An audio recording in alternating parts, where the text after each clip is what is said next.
प्रेम से बोलिए विष्णु भगवान जी की जय। प्यारे भक्तों, आज आप सभी श्रवण करेंगे गुरुवार प्रेत कथा। भगवान विष्णु को गुरुवार का दिन अति प्रिय है। विवाहित और अविवाहित महिलाएं गुरुवार के दिन व्रत रख श्रद्धा भाव से भगवान विष्णु की पूजा करते हैं। इस व्रत के पुण्य प्रताप से व्रती की सभी मनोकामनाएं पूरी होती है। ज्योतिष की मानो तो कुंडली में गुरु मजबूत होने से विवाहित स्त्रियों को सुख और सौभाग्य की प्राप्ति होती है। वहीं अविवाहित लड़कियों की शीघ्र शादी हो जाती है।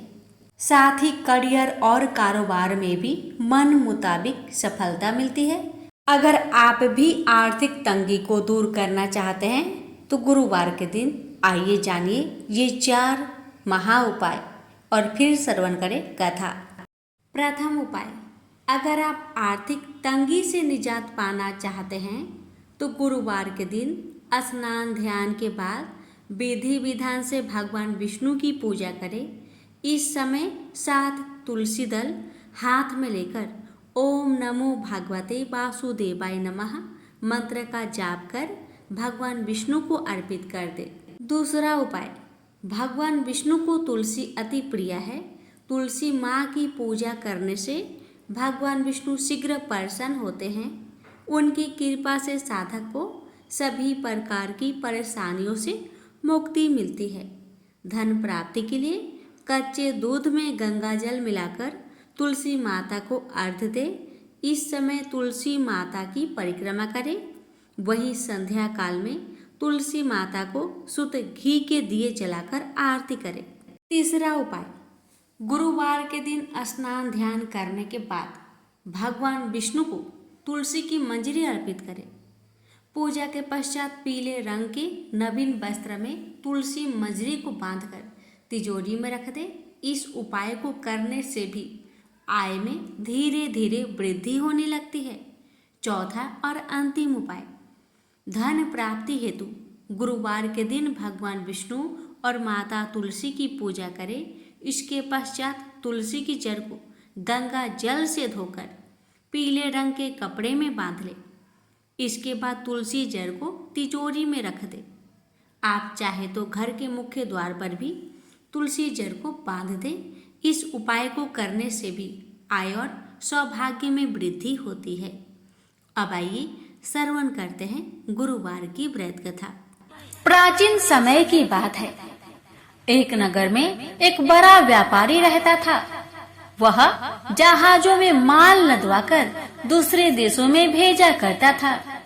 वह जिस प्रकार अधिक धन कमाता था उसी प्रकार जी खोलकर दान भी करता था। परंतु उसकी पत्नी अत्यंत कंजूस थी। वह किसी को एक दमड़ी भी दान नहीं देती थी। एक बार सेठ जब दूसरे देश व्यापार करने गया तो पीछे से बृहस्पति भगवान साधु का वेश धारण करके व्यापारी की पत्नी के समक्ष उपस्थित हुए और भिक्षा मांगने लगे। तब व्यापारी की पत्नी ने साधु महाराज से कहा, हे साधु महाराज, मैं इस दान और पुण्य से तंग आ गई हूँ। आप कोई ऐसा उपाय बताए जिससे मेरा सारा धन नष्ट हो जाए और मैं आराम से रह सकूं। मैं यह धन लूटता हुआ नहीं देख सकती। बृहस्पति भगवान ने कहा, हे देवी, तुम बड़ी विचित्र हो। संतान और धन से कोई दुखी होता है भला? अगर अधिक धन है तो इसे शुभ कार्यों में लगाओ। कुंवारी कन्याओं का विवाह करवाओ। विद्यालय और बाग बगीचों का निर्माण कराओ। ऐसे पुण्य कार्य करने से तुम्हारा लोक परलोक सार्थक हो सकता है। परंतु साधु की इन बातों से व्यापारी की पत्नी को खुशी नहीं हुई। उसने कहा, मुझे ऐसी धन की आवश्यकता नहीं है जिसे मैं दान में दूं। तब बृहस्पति देव बोले, यदि तुम्हारी ऐसी इच्छा है तो तुम एक उपाय करना। 7 बृहस्पतिवार घर को गोबर से लिपना और अपने केसों को पीली मिट्टी से धोना। केसों को धोते समय स्नान भी करना। व्यापारी से हजामत बनाने को कहना। भोजन में मांस मदिरा खाना। कपड़े अपने घर धोना। ऐसा करने से तुम्हारा सारा धन नष्ट हो जाएगा। इतना कहकर बृहस्पति भगवान अंतर ध्यान हो गए। व्यापारी की पत्नी ने बृहस्पति देव के कहे अनुसार 7 बृहस्पतिवार वैसा ही करने का निश्चय किया।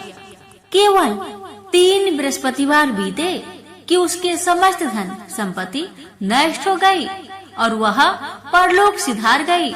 जब व्यापारी वापस आया तो उसने देखा कि उसका सब कुछ नष्ट हो चुका है। यह देखकर व्यापारी ने अपनी पुत्री को सत्वाना दी और दूसरे नगर में जाकर बस गया। वहाँ वह जंगल से लकड़ी काट कर लाता और शहर में बेचता था। इस तरह वह अपना जीवन व्यतीत करने लगा। एक दिन उसकी पुत्री ने दही खाने की इच्छा प्रकट की, लेकिन व्यापारी के पास दही खरीदने के पैसे नहीं थे। वह अपनी पुत्री को अवशासन देकर जंगल में लकड़ी काटने चला गया। वह एक वृक्ष के नीचे बैठकर अपनी पूर्व दशा पर विचार करके रोने लगा। उस दिन बृहस्पतिवार का दिन था। तभी वहाँ बृहस्पति देव साधु के रूप में सेठ के पास आए और बोले, हे मनुष्य, तू इस जंगल में किस चिंता में बैठा है? तब व्यापारी बोला, हे महाराज, आप सब कुछ जानते हैं। इतना कहकर व्यापारी अपनी कहानी सुनाकर रो पड़ा। बृहस्पति भगवान बोले, देखो बेटा, तुम्हारी पत्नी ने बृहस्पति देव का अपमान किया था, इसी कारण तुम्हारा यह हाल हुआ है। लेकिन अब तुम किसी प्रकार की चिंता मत करो। तुम गुरुवार के दिन बृहस्पति देव का पाठ करो। 2 पैसे के चने और गुड़ को लेकर जल के लोटे में शक्कर डालकर वह अमृत और प्रसाद अपने परिवार के सदस्यों और कथा सुनने वालों को बांट दो। स्वयं भी प्रसाद और चरणामृत लो। भगवान तुम्हारा अवश्य कल्याण करेंगे। साधु की बात सुनकर व्यापारी बोला, महाराज, मुझे तो इतना भी नहीं बचता कि मैं अपनी पुत्री को दही लाकर दे सकूं। इस पर साधु महाराज जी बोले, तुम लकड़ियां शहर में बेचने जाना। तुम्हें लकड़ियों के दाम पहले से चौगुने मिलेंगे, जिससे तुम्हारे सारे कार्य सिद्ध हो जाएंगे। उसने लकड़ियां काटी और शहर में लकड़ियां बेचने चल पड़ा। उसकी लकड़ियां अच्छे दाम में बिक गई, जिससे उसने अपनी पुत्री के लिए दही लिया और साथ ही साथ गुरुवार की कथा हेतु चना गुड़ लेकर कथा की और प्रसाद बांटकर स्वयं भी खाया। उसी दिन से उसकी सभी कठिनाइयां दूर होने लगी, परंतु अगले बृहस्पतिवार को वह कथा करना भूल गया। अगले दिन वहाँ के राजा ने एक बड़े यज्ञ का आयोजन कर पूरे नगर के लोगों के लिए भोजन का आयोजन किया। राजा की आज्ञा अनुसार पूरा नगर राजा के महल में भोज करने गया, लेकिन व्यापारी व उसकी पुत्री तनिक विलंब से पहुँचे। अतः उन दोनों को राजा ने महल में ले जाकर भोजन कराया। जब वे दोनों लौटकर आए, तब रानी ने देखा कि उनका खूंटी पर टंगा हार गायब है। रानी को व्यापारी और उसकी पुत्री पर संदेह हुआ कि उसका हार उन दोनों ने ही चुराया है। रानी ने सारा कहानी राजा को सुनाया। फिर राजा की आज्ञा से उन दोनों को कारावास की कोठरी में कैद कर दिया गया। कैद में पड़कर दोनों अत्यंत दुखी हुए। वहाँ उन्होंने बृहस्पति देवता को याद किया। बृहस्पति देव ने प्रकट होकर व्यापारी को उसकी भूल का आभास कराया और उन्हें सलाह दी कि गुरुवार के दिन कैद खाने के दरवाजे पर तुम्हें 2 पैसे मिलेंगे। उनसे तुम चने और मुनक्का मंगवाकर विधि पूर्वक बृहस्पति देवता का पूजन करो। तुम्हारे सब दुख दूर हो जाएंगे। बृहस्पतिवार को कैद खाने के द्वार पर उन्हें 2 पैसे मिले। बाहर सड़क पर एक स्त्री जा रही थी। व्यापारी ने उसे बुलाकर गुड़ और चने लाने को कहा। इस पर वह स्त्री बोली, मैं अपनी बहू के लिए गहने ले जा रही हूँ, मेरे पास समय नहीं है। इतना कहकर वह आगे चली गई। थोड़ी देर बाद वहाँ से एक और स्त्री निकली। व्यापारी ने उसे बुलाकर कहा कि हे बहन, मुझे बृहस्पतिवार की कथा करनी है, तुम मुझे 2 पैसे का गुड़ और चना लाकर दो। बृहस्पति देव का नाम सुनकर वह स्त्री बोली, भाई मैं तुम्हें अभी गुड़ और चना लाकर देती हूँ। मेरा इकलौता पुत्र मर गया है, मैं उसके लिए कफन लेने जा रही थी, लेकिन मैं पहले तुम्हारा काम करूँगी और उसके बाद मैं अपने पुत्र के लिए कफन लाऊंगी। वह स्त्री बाजार से व्यापारी के लिए गुड़ चना ले आई और स्वयं भी बृहस्पति देव की कथा सुनी। कथा समाप्त होने पर वह स्त्री कफन लेकर अपने घर गई। घर पर लोग उसके पुत्र की लाश को राम नाम सत्य है कहते हुए शमशान ले जाने की तैयारी कर रहे थे। स्त्री बोली, मुझे अपने लड़के का मुख देख लेने दो। अपने पुत्र का मुख देखकर उस स्त्री ने उसके मुंह में प्रसाद और चंद्रामृत डाला। प्रसाद और चंद्रामृत के प्रभाव से वह पुनः जीवित हो गया। पहली स्त्री जिसने बृहस्पति देव का निरादर किया था, वह जब अपने पुत्र की विवाह हेतु पुत्र वधू के लिए गहने लेकर लौटी और जैसे ही उसका पुत्र घोड़ी पर बैठकर निकला, वैसे ही घोड़ी ने ऐसी उछाल मारी कि वह घोड़ी से गिरकर मर गया। जहाँ देख स्त्री रो रो कर बृहस्पति देव से क्षमा याचना करने लगी। उस स्त्री की याचना से बृहस्पति देव साधु के वेश में वहाँ पहुंचकर कहने लगे, देवी तुम्हें अधिक विलाप करने की आवश्यकता नहीं है। यह बृहस्पति देव का अनादर करने का कारण हुआ है। तुम वापस जाकर मेरे भक्त से क्षमा मांगकर कथा सुनो, तभी तुम्हारी मनोकामना पूर्ण होगी। जेल में जाकर उस स्त्री ने व्यापारी से माफी मांगी और कथा सुनी। कथा के उपरांत वह प्रसाद और चंद्रामृत लेकर अपने घर वापस आई। घर आकर उसने चंद्रामृत अपने मृत पुत्र के मुख में डाला। चंद्रामृत के प्रभाव से उसका पुत्र भी जीवित हो उठा।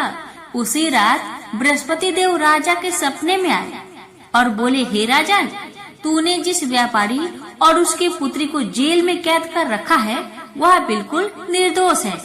तुम्हारी रानी का हार वहीं खूंटी पर टंगा है। दिन निकला तो राजा रानी ने हार पर खूंटी लटका हुआ देखा।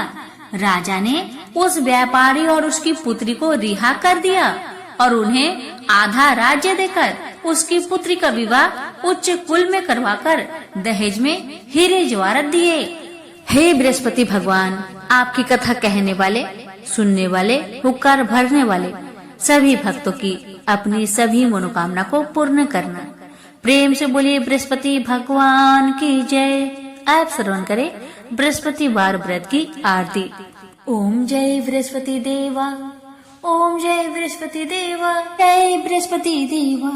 छिन छिन भोग लगाऊं कदली फल मेवा।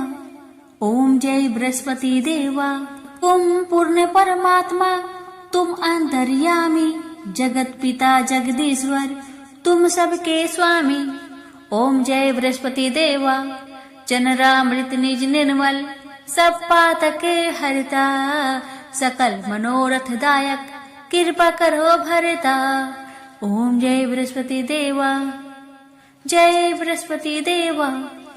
तन मन धन अर्पण करे जो जन शरण परे, प्रभु प्रकट तब होकर आकर द्वार खरे। ओम जय बृहस्पति देवा, जय बृहस्पति देवा। दीन दयाल दयानिधि, भक्तन हितकारी, पाप दोष सब हरता, भव बंधन हारी। ओम जय बृहस्पति देवा, जय बृहस्पति देवा।